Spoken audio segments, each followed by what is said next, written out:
बिस्मिल्लाहिर्रहमानिर्रहीम। कैफ़तुन शिउ महज़नन तरबवियन। आप एक तरबियती गहवारा कैसे तैयार कर सकते हैं, पैदा कर सकते हैं, तश्कील दे सकते हैं। एक मुस्तकिल तरबियती गहवारा यानी एक मुस्तकिल तरबियती इदारा या मस्जिद कि जहाँ पर लोग हर हफ्ते आएँ या हर महीने आएँ या हर कुछ अरसे बाद आएँ और 2 दिन लगाएँ, 3 दिन लगाएँ, हफ्ता लगाएँ, कि मुसलसल और शॉर्ट कोर्सेज होते रहें। इस तरह का तरबियती महज़न यानी गहवारा आप कैसे तैयार कर सकते हैं, जारी कर सकते हैं।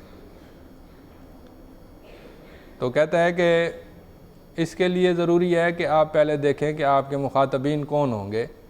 नौजवान होंगे, बुज़ुर्ग होंगे, और सिर्फ़ ऐलान करना काफ़ी होगा या उसके लिए भाग दौड़ ज़्यादा करनी पड़ेगी, ये सारा देख लें। उसके बाद फिर आप देखें पहले नंबर पर अलबासु अनिल बैअतिल मुनासबती मुनासिब इलाका देखें कि कहाँ पर ग्वाल मंडी में कराना है या जौहर टाउन में कराना है या किस इलाके में कराना है, क्योंकि हर इलाके की खसूसियात मुख्तलिफ हैं। जहाँ बच्चे ज़्यादा पहुँच सकें वहाँ कराना चाहिए, जहाँ सहूलतें ज़्यादा हों वहाँ पर कराना चाहिए, जहाँ इक़्तिसादी यानी मालियाती उमूर ज़्यादा अच्छे तरीके से पूरे हो सकें और असबाक ज़्यादा बेहतर तरीके से अंजाम पा सकें, वो जगह तलाश करें। ये पहला नंबर था। दूसरा नंबर है अलबासु अन मकानिन लिइंशाइल महज़न, यानी जो आपने जगह तलाश की है वहाँ पर इमारत कैसी हो। एक तो है ना कि बड़ी कॉलोनी तलाश करें, कॉलोनी देखें कौन सी अच्छी है, फिर उस कॉलोनी में देखें कि घर में कराना है, मस्जिद में कराना है, किसी दफ्तर में कराना है, कहाँ पे कराना है। तो ये आप देख लें, मस्जिद, मदरसा, मकतब, नादी का मतलब कोई पहले से कोई ऐसा मरकज़ बना हुआ है कि जो ये काम कराता है। इसमें ज़रूरी है कि मुनासिब सहूलतें मौजूद हों, मसलन बच्चों की रिहाइश की सहूलत मौजूद हो, तख्ता स्याह या वाइट बोर्ड मौजूद हो, प्रोजेक्टर की ज़रूरत है वो मौजूद हो, इदारे का तामुन हो, उसमें कोई मुश्किलात और इख्तलाफात ना हो। कुछ चीज़ें हैं वो तसरीहन आप बताएं कि हमने ये करना है और हमें ये चीज़ ज़रूरत है, हम इस चीज़ में हम कमी नहीं कर सकते, तो कुछ तसरीहात करें, कुछ नज़्म व ज़ब्त के उसूल बनाएं।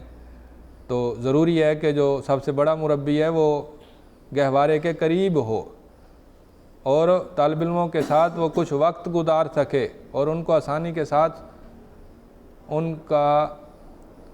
उनसे मुलाकात कर सके, उनके ऊपर निगरानी कर सके। ये सबसे ज़्यादा अफजल है कि मुरब्बी की रिहाइश करीब करीब हो ताकि वो जल्द आ जा सके या ज़्यादा से ज़्यादा वक्त दे सके। तीसरा ये है कि मरहला आपने कौन सा इख्तियार करना है, यानी स्कूल लेवल के बच्चे होंगे या मिडल लेवल के या कॉलेज लेवल के या यूनिवर्सिटी लेवल के, सानविया के होंगे, सानविया सेकेंडरी, और जामिया यानी यूनिवर्सिटी लेवल के। फिर ये कि आपकी टीम वर्क की ज़रूरत होगी या आप अकेले काम करेंगे। अगर आपने इदारा बनाना है तो टीम की ज़रूरत होगी, अगर आपने अकेले कोई प्रोग्राम बनाना है तो आप अकेले भी कर सकते हैं। ये कहता है कि टीम वर्क की तशरीह हम आगे करेंगे अगले बहसों के अंदर। फिर वो कहता है कि तस्मीमुल बरनामिज मा फरीक़िल अमल, जो टीम के लोग हैं, तरबियती टीम के जो लोग हैं, आपके मुआविन जो असातिज़ा हैं या मुरब्बी हैं, मुआविन मुरब्बी के साथ मिलकर एक दफ़ा डिस्कस करें कि हमारा ये प्रोग्राम है, ये अहदाफ हैं, ये मकासद हैं, ताकि वो ऐसे खाली खोली मुआविन ना हो, पूरे जी जान से मुआवनत करें। तो बच्चों की सिफ़तें डिस्कस करें कि बच्चे कैसे होने चाहिए, उनकी नफ्सियात, उनकी अक्लमंदी, उनकी क़यादत की खूबियाँ कैसी कैसी हों, प्रोग्राम की इब्तदा कैसे हो, तरबियती दर्स कैसे हो, ये सारी चीज़ें अपने टीम के साथ डिस्कस करें। उसके बाद फिर है छठा नंबर ऐलानुल बरनामिज, आप प्रोग्राम का ऐलान कर दें। अगर प्रोग्राम बड़ा है तो ऐलान भी बड़ा हो, अगर प्रोग्राम छोटा है तो اعلان بھی چھوٹا سا ہو. اگر زیادہ امکانات ہیں کہ ہم نے زیادہ بچوں کو حاصل کرنا ہے یا زیادہ بڑی پیمانے پہ کرنا ہے تو پھر اعلانات کا سلسلہ زیادہ مضبوط ہونا چاہیے. اس کے بعد 7واں نمبر ہے مرحلۃ الاستقطاب. بچوں کو اکٹھا کرنا اور ان کو مائل کرنا اور ان کو اپنے ساتھ ملانا، یہ استقطاب ہے. تو کہتا ہے کہ آپ ایسے بچے منتخب کریں کہ جو آپ پر بوجھ نہ بنے، یعنی ان کی عقل، ان کی فکر، ان کی علم کی صلاحیت مناسب ہو، محدود ہو، نہ بہت تھوڑی ہو اور نہ بہت غیر ضروری طور پر زیادہ ہو.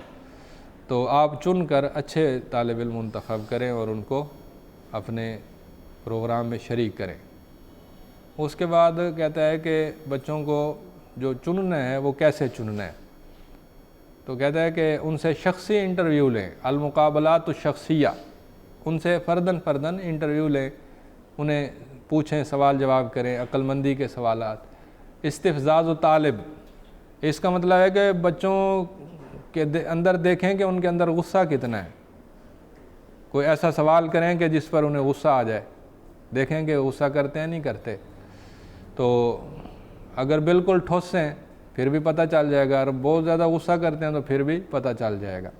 التفرس فیہ، ان کے اندر عقل مندی دیکھیں، فہم و فراست دیکھیں. اور بچوں کی جو ہر بچے کی جو معلومات ہے سابقہ، اس کا اندازہ لگائیں، اس کی سیرت کا اندازہ لگائیں، اس رجسٹریشن فارم جو ہے اس کے ذریعے اندازہ لگائیں. تزکیہ دیکھیں کہ وہ اپنے علاقے کے کسی عالم کا تزکیہ لایا ہے تو وہ دیکھیں. اور پیریڈ کے دوران بچوں کو سوال جواب کریں تاکہ پتہ چلے کہ وہ کتنا شوق رکھتے ہیں اور کتنا سیکھ رہے ہیں. تو یہ نقطہ تھا. اس میں وہ کہتا ہے کہ دور المربی، یہ بڑا اہم نقطہ ہے. کہتا ہے کہ گہوارہ بنانا، گہوارہ چلانا، گہوارے کو کامیاب کرنا، اس میں سب سے بڑا کردار مربی کا ہے. 3 ارکان ہوتے ہیں، مربی، متربی اور منہج. ان تینوں میں سب سے زیادہ اہم چیز مربی ہے، کیونکہ مربی ہی وہ انسان ہے کہ جس پر ساری کی ساری تربیت کا انحصار ہے. اگر وہ مستقل مزاج ہے اور وہ بچوں کو چنتا ہے اور ماحول منتخب کرتا ہے اور منہج کو وضع کرتا ہے تو سب سے زیادہ اہمیت پھر اسی کی ٹھہرتی ہے کہ وہ شروع سے آخر تک اس پورے نظام کی ذمہ داری لے اور اس کو کامیاب کرے. اللہ کے ہاں بھی سرخرو ہو، بچوں کے ہاں بھی اور اپنی ضمیر کے ہاں بھی سرخرو ہو. تو یہ ہمارا موضوع یہاں پر ختم ہو جاتا ہے کہ مہدن یعنی تربیتی گہوارہ کیسے بنانا ہے. علاقہ تلاش کرنا، محلہ کالونی تلاش کرنا، پھر اس کے اندر عمارت، مسجد ہو، مدرسہ ہو، کیا ہو، بچوں کو اکٹھا کرنا اور ٹیم ورک بنانا، ٹیم کو سمجھانا کیا کیا پڑھانا ہے، پھر ٹائم ٹیبل بنانا، جدول بنانا، یہ ساری چیزیں. وعلیکم السلام. تو یہاں پر یہ موضوع ختم ہوتا ہے.